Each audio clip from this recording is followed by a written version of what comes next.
Have you ever walked into a room and instantly felt responsible for the mood in it? Like if someone is quiet, you assume you said something wrong. If someone is upset, you start searching your memory for your mistake. If someone is happy, you feel relief, as if you did your job correctly.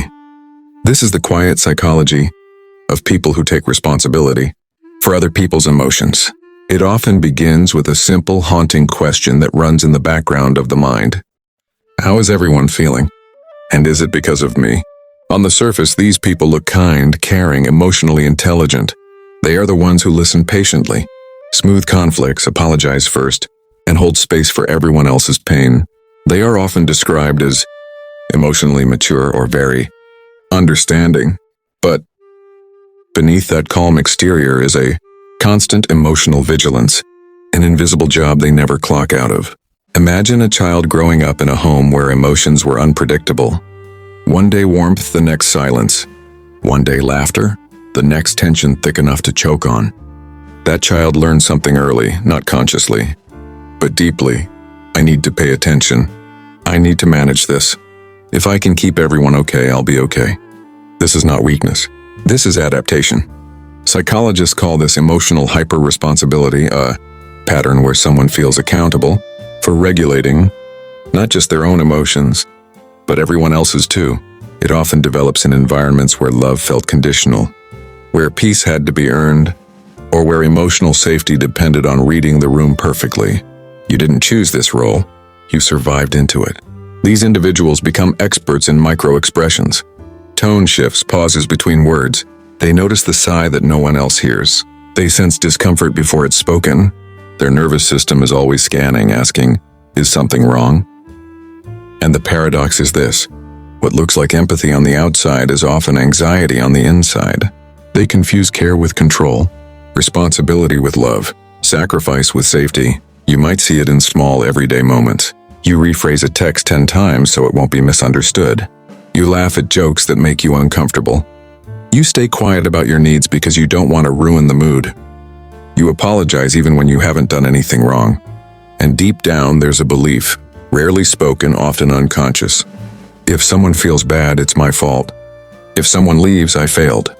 From a psychological perspective, this connects to attachment theory, especially anxious or disorganized attachment styles.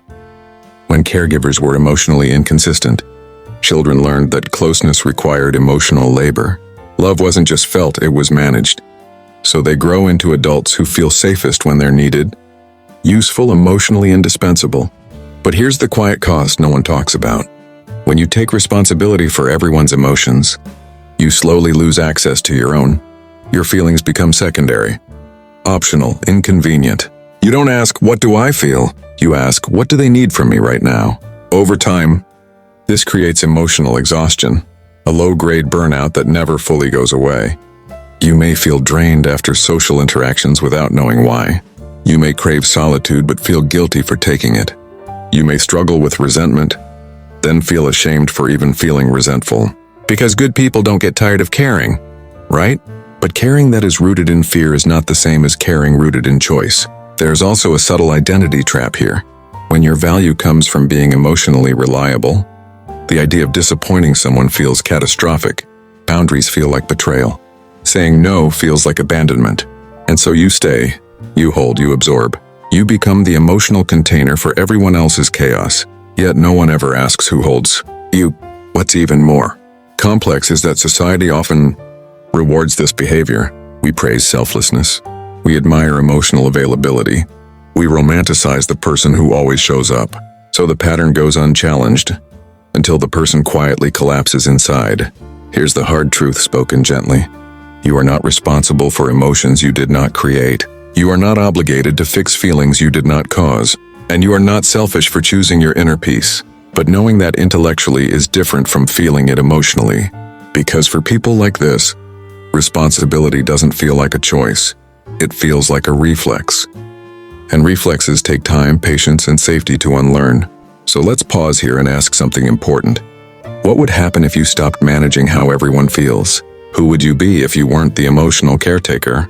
And what emotions have you been neglecting in yourself while attending to everyone else? These questions are uncomfortable, but they are also the doorway to freedom. There is a quiet fear that lives inside people who take responsibility for others. Emotions.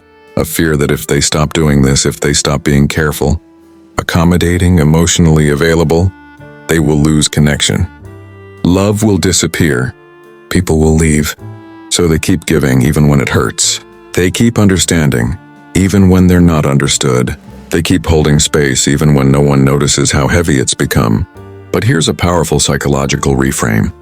You can be compassionate without being responsible. Responsibility implies ownership. Compassion implies presence. You can sit with someone's sadness without carrying it.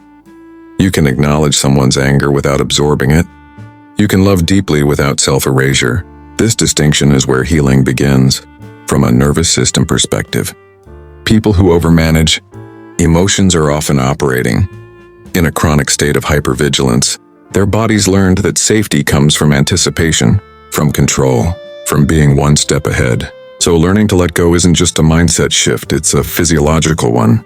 It starts small, not fixing the silence, not apologizing for existing. It starts with allowing discomfort, yours and theirs. Because here's another paradox. When you stop managing people's emotions, you give them back their agency. You allow them to feel, process, and grow. You stop interfering with their emotional autonomy. And in doing so, you finally honor your own. There's often grief in this process. Grief for the younger version of you who learned to earn safety through emotional labor. Grief for the years spent prioritizing others at your own expense. Grief for the relationships that only worked because you were over-functioning. Some connections may fade when you stop carrying the emotional load alone. That doesn't mean you failed. It means the relationship required self-abandonment to survive. And that was never love, it was endurance. Philosophically, this pattern touches on an ancient tension. The desire to be good versus the right to be whole. True goodness doesn't demand self-sacrifice. True love doesn't require self-erasure. There's a deeper lesson here about responsibility itself. You are responsible to people, not for them. Responsible to show honesty. Responsible to act with care. Responsible to communicate clearly, but not responsible for how someone feels when they interpret, project, or react. That boundary is not cruelty, it is clarity. As you begin to release this pattern, you may notice unfamiliar emotions rising: anger, sadness, confusion, even relief. Let them come. They are signals, not flaws. They are the parts of you that finally have space to speak. Ask yourself gently, what do I feel when I'm not scanning others? What do I need when I stop performing calmness? Who am I when I don't make myself emotionally useful? You might discover a quieter, truer self underneath, the one who doesn't need to manage the room to belong in it. And here's the most important takeaway of all.